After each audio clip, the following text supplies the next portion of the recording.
tricked. You have fake revolutionaries, those like Julius Malema, who on the surface of things would seem like he's a nationalist, but in reality, he's merely a liberal white woman.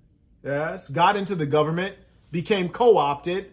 One of the main things as Africans is to preserve our culture, because culture is what defines us. Even if you are an African, you are somewhere else in someone's land. You are a black in America, you are a black in France, you are black in whichever country, China, Korea. What differentiates you from the others, or what differentiates you from the others? It's culture. Or what differentiates you as a black African and a black American is culture. What differentiates you as a black American and a Jamaican is culture. What differentiates us between South African and Kenyan, most of them, is culture. Because culture is something deep-rooted from the motherland, deep-rooted from your tribe, from your ancestors. So it is different from one black family to another black family, or one tribe like Akan to another tribe like Yoruba.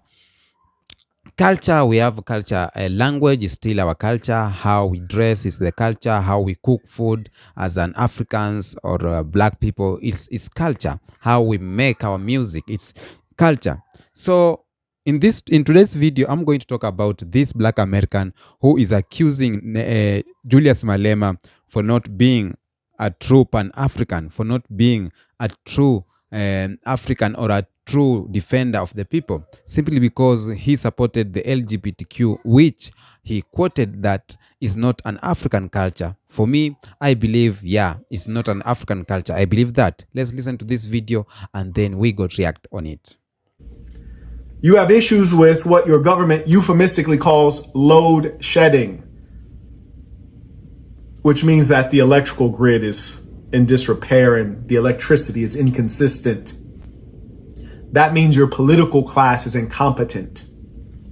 And many of you have been tricked. You have fake revolutionaries, those like Julius Malema, who on the surface of things would seem like he's a nationalist, but in reality, he's merely a liberal white woman. Yes, got into the government, became co-opted, and now he's part of the system, when really that system probably needs to be overthrown. I'm certainly not promoting communism or socialism. It won't help your economy, I promise you that. But I can assure you that one who does promote communism or socialism could never be a proper African. These are European ideologies, Jewish ideologies. But Julius Malema is a black nationalist. How?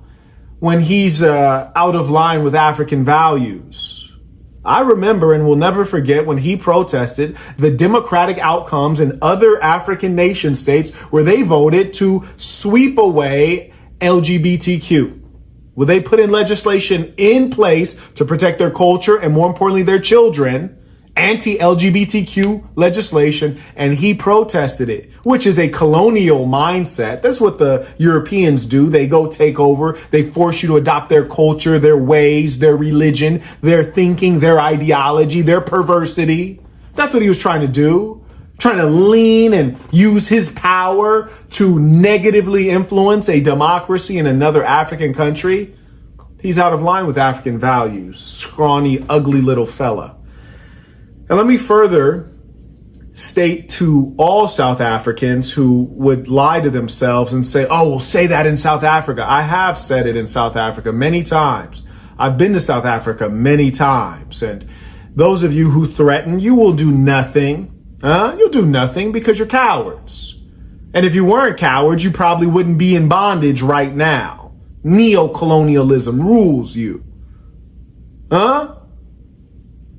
And you should ask yourself, why is it I find it so easy to attack those who look like me, those who are also black, yet the whites who actually rule and have control, and what's worse, have abused us, abused your mothers, your grandmothers, your great-grandmothers, made you a slave in a land of your forefathers, made you subject in a place where you used to be king, ripped you away from your history.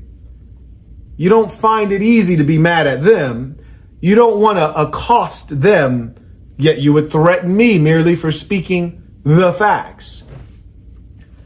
I can't tell you how many times I've been disturbed in South Africa. Your government cares nothing about you. You have such a high rate of HIV/AIDS, 1 in 5 persons. And yet I don't see any notices or any public announcements, any billboards, not numerous enough, to tell people to use contraceptive and to not engage in certain behaviors. And you have Julius Malema promoting homosexuality, which is one of the fastest way to spread HIV/AIDS. You also have high levels of promiscuity among the South Africans because they're very liberal, no doubt because of the white population there. Your government doesn't care about you. Your political leaders and elite don't care about you. They are controlled. They're controlled by apartheid money. The apartheid whites and their economic control still rules today. You live in a plutocracy, which is to say a government ruled by the rich, and most are, as is mine, in the United States of America. I've heard some of you fools in the comments, not heard, but I've seen you write. You'd never say anything to my face, you're cowards. I've seen you write and say, oh, well, what about you blacks in America? You're ruled by the whites. Correct. Here's the difference, fool. The black American is a mere 12% of the population. The whites are 60%. That's number one. Number two, this is not the land of our forefathers. We're not indigenous to this land. And number three, we were brought here to work, enslaved population. Ironically, we're now wealthier than you are. Just side note, the black American versus the South African black. We're wealthier than you are, and we're more influential, more well-respected around the world. But the point is this. It makes sense that the blacks would be ruled. They're a minority. You're the majority in your own land and still subject to the people who abused your mothers and your grandmothers. And that would be all fine, except that you don't find it in yourself to be infuriated at them, but you would see a Nigerian or a Shona or someone from Tanzania or another black person come in and you have so much hatred. I find it strange. And yes, I'm one who thinks we should protect borders. I think there should be integrity to the borders of a nation state. And we should not allow immigration to just waves of immigration to come in and degrade what a country is. But you guys don't even know who you are. Yes, I remember. And mind you, I've done more for South Africans than most of you watching the video. So I don't want to hear any of your foolish comments. You don't know South Africa. I do. I've been there many times. In fact, I was going to open up an office in South Africa. I hired about 6 employees in Cape Town, paid them well above market rate, allowed them to provide for their families. Welcome back. Now, this is the Saint. It's part of the video that I did about him talking about black South African hating black people more than apartheid whites or more than the white people. So in this episode of today, we are talking about Julius Malema when he supported LGBTQ. And this first came when Uganda passed a law, Museveni passed a law that he imposed harsh and tough measures on people who are engaging themselves into LGBTQ. Now, Julius Malema's support for LGBTQ rights is part of broader commitment to human rights and equality. Malema, the leader of EFF in South Africa, has consistently emphasized that human rights should not be compromised by state laws and policies. His stance on LGBTQ issues with the EFF principles of combating discrimination and promoting social justice as the party advocates for equal rights across all demographics. Malema's support became particularly evident when he and the EFF opposed Uganda's several or severe anti-LGBTQ law which imposes harsh punishment, including the death penalty for the certain same-sex activity during protests outside the Ugandan High Commissioner in Pretoria. Malema stated that gay rights are human rights, criticizing African leaders who endorse laws that criminalize LGBTQ identities. His stance is not only a defense of LGBTQ plus individuals, but also a rejection of any law he views as oppressive or rooted in intolerance, which he sees are contrary to the vision of free and equal solidarity. Now, for my own views, I think Julius Malema is right for fighting for human rights. But according to African culture, according to my culture, according to my Luya culture in Kenya, Even our president back then, Uhuru Muigai Kenyatta, did not support LGBTQ, and he gave reasons why he don't support. He said it is not our issue of Africans. Africans, we have many issues to deal with. We have hunger, we have poor infrastructure, we have poor health system. We have to deal with that. But why is the United States in Africa trying to impose the laws of LGBTQ, trying to protect LGBTQ, and which is an issue to us?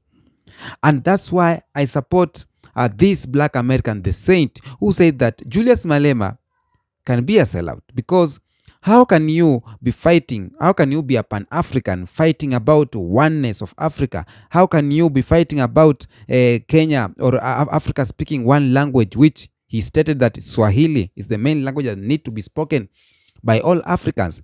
How can you fight for the protecting of the culture of Africans? How can you fight sending France away, sending USA away, and yet you are accepting the rights, or you are accepting the laws of a white man in our land? Because LGBTQ did not start in Africa. LGBTQ is something that is being pushed widely by the white people. I don't know, maybe some will say it started in Africa with the black people, but more so the government of the United States and the government of the white people government, for example, USA, are the one who are openly forcing this LGBTQ thing in the African culture. Personally, I don't condemn you. I don't condemn people or the set of group who are in LGBTQ, but it's not an African culture. It's not our thing. It's not what our ancestors wanted. It's not what our motherland wanted, that sex of the same gender. No, it's not what our ancestors wanted. But because we are following the Western cultures, we are changing every day following the Western culture. That's why we find a lot of youths in Africa engaging themselves in this LGBTQ sex of the same gender, you know. But I remember when I was in school, when I had we were not hearing something about sex of the same gender. It was so rare, because when we hear that a man can marry a man, it was something that we saw as symbolic, and we saw like, how? But when I finished school, like in the recent days, LGBTQ have become normal, because the laws have been loosened, and now a lot of government are accepting man and man, women and women, because automatically, even if we follow the Bible, God created Adam and Eve. Even if you don't believe in the Bible, but naturally you see it's abnormal to have relationship with the opposite gender. But I don't condemn you, because as people have said that human rights protect human rights, this and that. What let someone do what makes them happy. If it makes you happy, is okay. But if we go deep into African culture does support LGBTQ. And when Julius Malema came out openly and supported LGBTQ, a lot of people started to think him of, he is corrupt. Because I know any person who comes out openly and supports LGBTQ in Africa, he is paid well. He is paid handsomely. So Julius Malema can be out here condemning this, condemning the white and this, but deep down he is pushing the agenda of LGBTQ, and that gives him a soft spot in the heart of the supremacy, in the heart of the colonizer. Yes, you don't want us, but you are pushing our thing in your country. That's what the whites want. Yes, you don't like me, but you are selling my products to the market. You are telling the people how this product is good, but you don't like me personally. It's okay. Yes, you don't like Kenyan Beast, but you are watching my videos. You are watching my topic, but you don't love me personally. It's okay. So that's what Julius Malema is doing. And that's why the saint, this Black American, he is saying that Julius Malema, he is a liar, he is a sellout, he is not for the people, he pretends fighting for the people, and yet he is in the government corrupted and having his shares of money in the government. I've seen all this on opposition leaders, more so in Kenya, where they are loud when the government is doing like this and this and this, but when things are calm, they are one leg in the government, they enter the government, they eat with the government. And yet out here, they will just tell us, we are supporting you as the people. So I doubt And I question the solidarity or the pan-Africanism of Julius Malema if he is supporting or he is not in support of our own culture. He is not supporting the African culture. It may be the laws or the laws that Museveni, the harsh and tough punishment that Museveni imposed to the set of group that's acting on the same sex, it may be harsh, but it's not that the people want to be LGBTQ. When we impose harsh punishment like that, people will become normal because it's not a guarantee that you go with the same sex. It's not, or it's not an issue to us. It's not that issue to us. Issue can be like a man don't engage into sex with a minor. That's an issue. Don't engage in this corruption. That's an issue. But why are we dealing with this issue when Africa, we have our own issues that we cannot even feed ourselves, and yet we are going to fight having sex in the same man? Where will you get that energy to have that with the same man? Where? We need to first handle the issues that's affecting Africans. And we need to protect our culture. And the culture is a man for a woman. I know you will say otherwise on my comment section, but for me personally, that's my own opinion, and the saint has his own opinion. And at large, I can say, or at end, I can say that Julius Malema, fighting for the people, being up an African, speaking loud, saying America to go, France to go, is one thing. But destroying our culture is another thing. Needs to be questioned. Tell me what you think on the comment section. I am the Kenyan Beast, of course. We are doing it the African way every day, every time. Until next episode, peace be with you.